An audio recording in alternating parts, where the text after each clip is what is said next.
bilang tugon sa pangangailangan ng ating mga kapulisan na apektado ng nagdaang lindol sa Cebu, nanguna ang Regional Medical and Dental Unit 7 sa pagbibigay ng serbisyong medikal at humanitarian assistance para sa mga tauhan ng PNP. Yan ang balitang hatid ni Patrolwoman Judith Nicanor.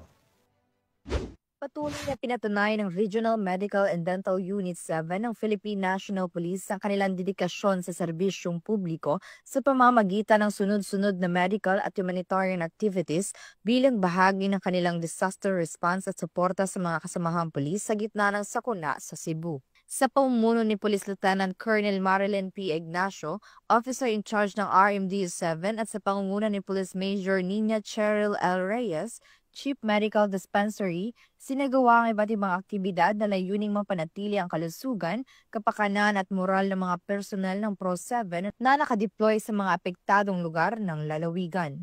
Habang patungo ang RMDU 7 sa Bugos City, nakasalubong nila ang isang biktima ng vehicular accident sa Barangay Sagay, Bourbon, Cebu. Agad silang nagbigay ng paunang lunas na nagpapakita ng kanilang mabilis na pagresponde at kahandaan sa anumang insidente. Muli nilang pinatunayan na ang PNP ay hindi lamang nakatuon sa pagpapanatili ng kapayapaan at kaayusan kundi handa ring tumugon sa mga pangangailangang medikal ng komunidad. Sa pamumuno po ng aming Officer in Charge, Police Lieutenant Colonel Marilyn P. Ignacio, and under the leadership of our Health Service Director, Police Brigadier General Jezebel Imelda D. Medina.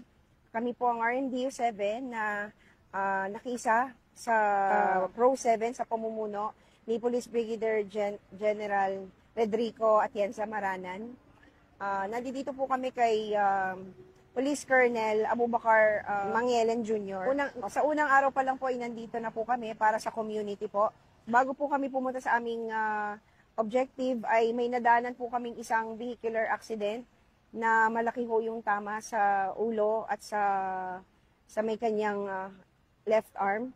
Nadinala po namin agad sa hospital po ng Sugod. Luckily, nadala po namin siya ng safe doon and maayos po para sa management niya and possible operation po. Ngayon po, nandito po ang RMDU 7, hindi lang po para sa mga medical services, bagkos pati po sa stress debriefing po para sa mga personnel po ng Bugo at other police officers po na nandito na ilang araw na rin po ginagawa ang kanilang tungkulin. Dahil po kung nasaan ang police, nandun po ang health service, we don't just wait, we reach out. Ang gusto po ng police ay ligtas ka. Kasabay nito ay sinagawa rin ang pamamahagi ng multivitamins sa mga augmented personnel ng PRO-7 na nagsasagawa ng disaster response operations sa Bugos City.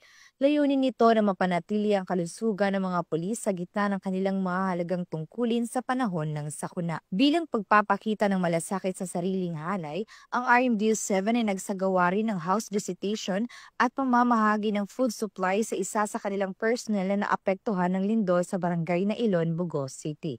Isang hakbang ito tungo sa pagpapalakas ng espiritu ng pagkakaisa at suporta sa mga miyembro ng PNP na nangangailangan. Ang mga hakbanging ito ay patunay ng walang patid na serbisyo ng PNP sa ilalim ng RMDU 7, hindi lamang sa pagpapatupad ng batas, kundi pati na rin sa larangan ng kalusugan, humanitarian response at kapakanan ng kapwa pulis at mamamayan. Mula dito sa Bugos City, ako ang inyong Police News Network Correspondent, Patrolwoman Judith Nicanor, alagad ng batas, tagataguyod ng Balitang Pulis.